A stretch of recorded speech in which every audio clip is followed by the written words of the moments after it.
Hello and welcome to all of you in another video of the story translation।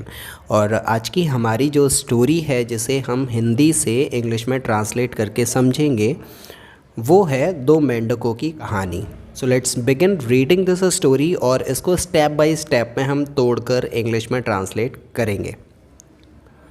तो जैसा कि हमें पता है कि इंग्लिश का कोई भी सेंटेंस हम लिखते हैं तो उसके लिए हमें तीन चीज़ों की रिक्वायरमेंट होती है। पहला है सब्जेक्ट, सेंटेंस में हमें हिंदी को पढ़कर ये देखना है कि उस सेंटेंस में सब्जेक्ट क्या है, और दूसरा उसमें वर्ब क्या है। अगर सब्जेक्ट होगा तो वर्ब की भी हमें रिक्वायरमेंट होगी, और सिंगुलर सब्जेक्ट के साथ में हम सिंगुलर वर्ब रखेंगे, प्लूरल सब्जेक्ट के साथ में हम प्लूरल वर्ब रखेंगे। और उसके बाद में हमें ये देखना है कि ये टेंस प्रेजेंट है, पास्ट है या फिर फ्यूचर है। टेंसेस में अगर आपको कोई डाउट है, I have made a separate playlist for understanding the tense, तो आप उसे जाकर देख सकते हैं जिससे आपको ये स्टोरी बेहतर समझ में आए। और नॉर्मली भी इंग्लिश को बेहतर समझने के लिए हमें ये बेसिक तो क्लियर होना चाहिए, then only we can translate it in a well manner. So let's begin reading it and translating. एक बार मेंढकों का एक दल पानी की तलाश में जंगल में घूम रहा था। अब यहाँ पर मेंढकों का एक दल, ये तो हो गया हमारा सब्जेक्ट क्योंकि घूमने वाला तो यही हो गया, और घूम रहा था ये हो गया वर्ब। और ये टेंस पास्ट में है, पास्ट कॉन्टिन्यूस है। इसका मतलब वॉज वर्ब के साथ में हमें वर्ब में आईएनजी फॉर्म लगाकर सेंटेंस को बनाना है। तो एक बार के लिए हम लिखेंगे वंस। एक मेंढकों का ग्रुप, द ग्रुप ऑफ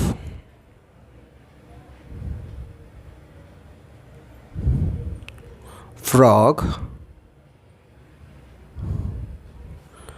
घूम रहा था, वॉज पानी की तलाश में, तो इसको हम बोलते हैं in search of. Was wandering का मतलब होता है भटकना या फिर, तो इसके लिए हम सिंपल ये लिख सकते हैं कि वो सर्च कर रहा था। Frogs was searching. क्या?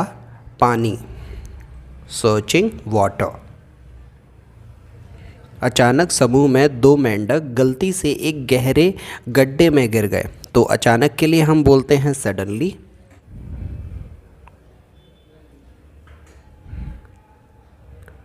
समूह में से दो मेंढक, two frogs of the group, गिरना हो गया वर्ब। फॉल का मतलब होता है गिरना, सेकेंड फॉर्म में लगा देंगे इसको, fell in to the pit. Pit का मतलब होता है गड्ढा। अब गलती से गिरे, by mistake.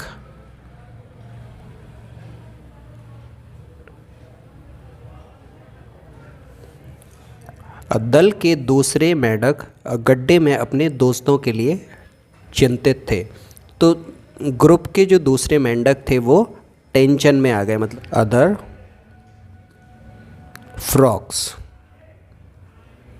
Of the group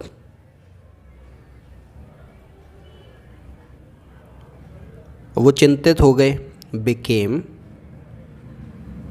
tensed. गड्ढा कितना गहरा था यह देखकर उन्होंने दो मेंढकों से कहा कि गहरे गड्ढे से बचने का कोई रास्ता नहीं है। इसका मतलब क्या है? गड्ढा बहुत गहरा था। Pit was too deep. ये देखकर, सीइंग दिस, उन्होंने दोनों मेंढकों से कहा, they said to both frogs, जो कि गड्ढे के अंदर थे, उनसे कहा गहरे गड्ढे से बचने का कोई रास्ता नहीं है। देयर इज़ नो वे कोई रास्ता नहीं है, there is no way to come out, इससे बाहर आने का कोई रास्ता नहीं है, to come out of this pit. और अब वो गड्ढा इतना गहरा है कि अगर कोशिश भी करेंगे तो भी कोई रिजल्ट मिलने वाला नहीं है। एंड कोशिश करने का कोई मतलब नहीं है, तो कोई मतलब नहीं है, there is no use, there is no use to try.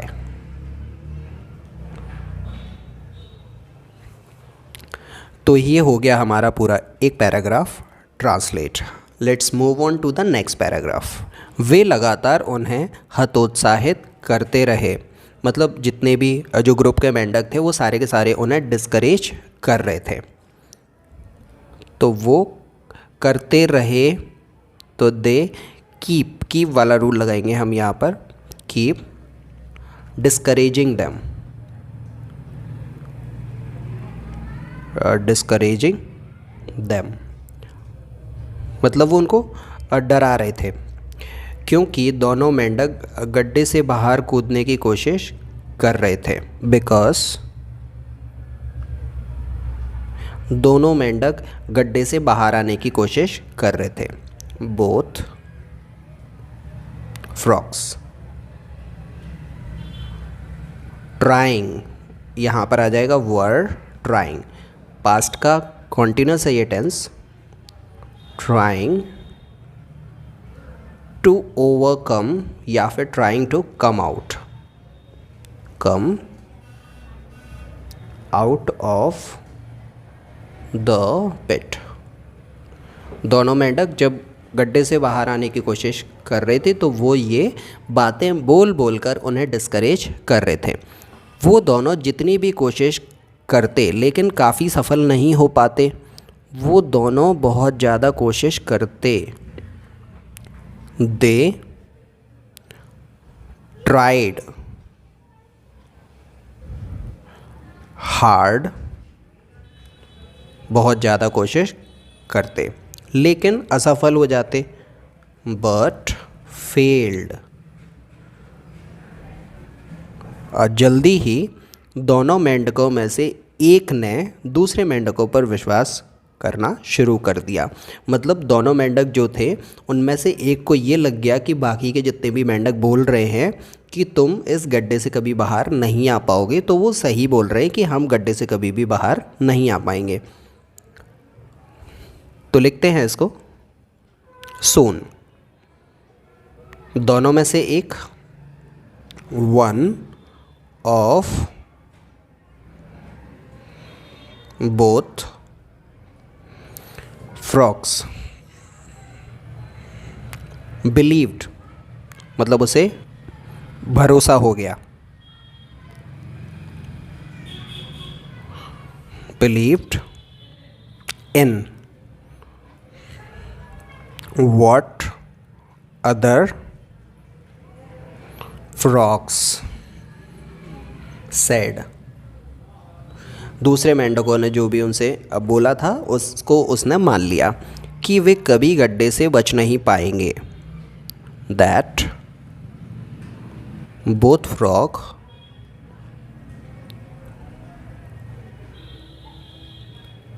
can never लगा देंगे यहाँ पर, can never come out of the pit, come out of the pit। इसका मतलब वही है कि वो गड्ढे से बाहर नहीं आ पाएंगे तो वो अपने आप को कभी बचा नहीं सकते। और अंततः हार मान लेने के बाद उनकी मृत्यु हो गई। एंड इसका रिज़ल्ट ये हुआ, एज अ रिज़ल्ट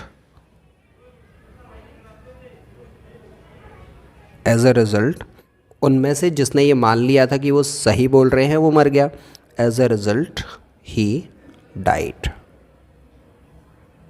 दूसरा मेंढक अपनी कोशिश जारी रखता है।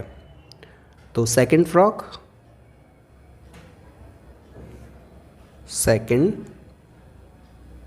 फ्रॉग जारी रखता है, मतलब कीप्स ट्राइंग, कोशिश करता ही रहता है, और आखिर में इतनी ऊंची छलांग लगाता है कि वो गड्ढे से बस निकलता है। एंड की जगह पर हम ये लिख सकते हैं इन दी एंड वो छलांग लगाता है। It jumped high,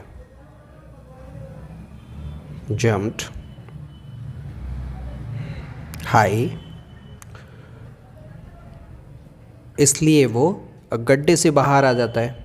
so it came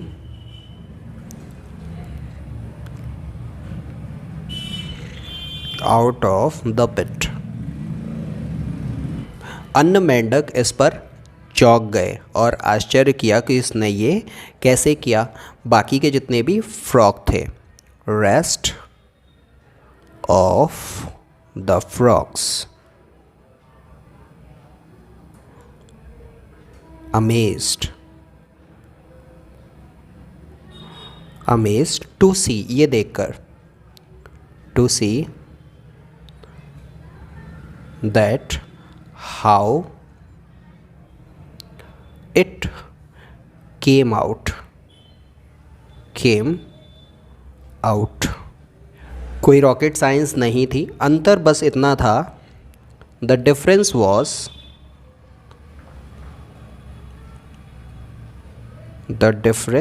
was क्या अंतर था? दूसरा मेंढक बहरा था। That the second frog was def का मतलब होता है बहरा, डेफ, और समूह का हतोत्साह नहीं सुन सकता था। एंड इट नहीं सुन सकता था, could not have listened to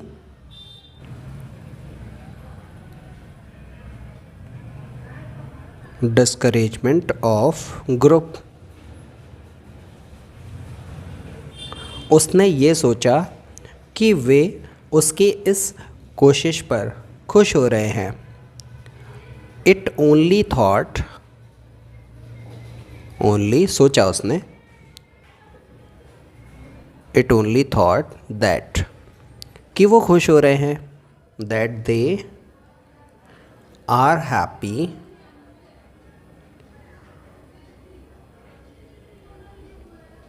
for, उसके ट्राई, उसकी मेहनत के लिए, फॉर इट्स एफर्ट्स, जो मेहनत वो गड्ढे से बाहर आने के लिए कर रहा था। तो उसने यही सोचा कि ये सारे के सारे उसका उत्साह बढ़ा रहे हैं, क्योंकि वो बहरा था, सुन नहीं सकता था, तो उसे यही लगा और उसे कूदने के लिए उत्साहित कर रहे हैं एंड मोटिवेट कर रहे हैं। They are motivating it. अब इस स्टोरी से हमें जो सीखने को मिलता है वो क्या है? इस कहानी से हमें यह शिक्षा मिलती है, moral of the story is, moral of the story, कि दूसरों की राय आपको तभी प्रभावित करेगी जब आप उस पर विश्वास करेंगे। Others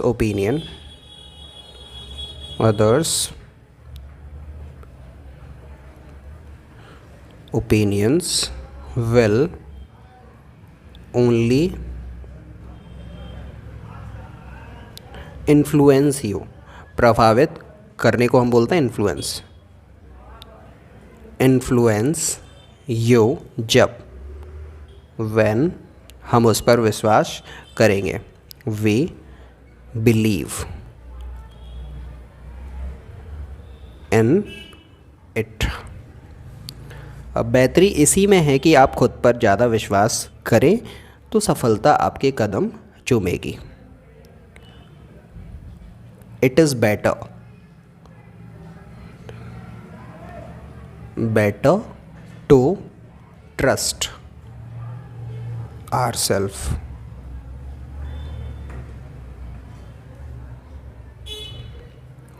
to succeed।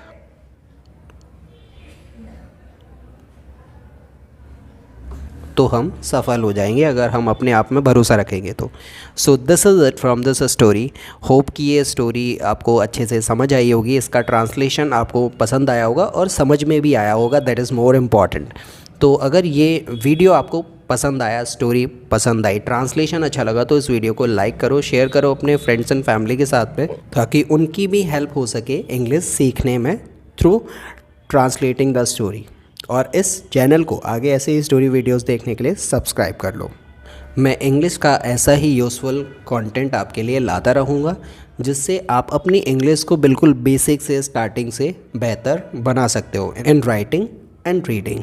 So for now, thank you very much for staying with me and watching the video. I'll catch you later. Till then, very goodbye to all of you.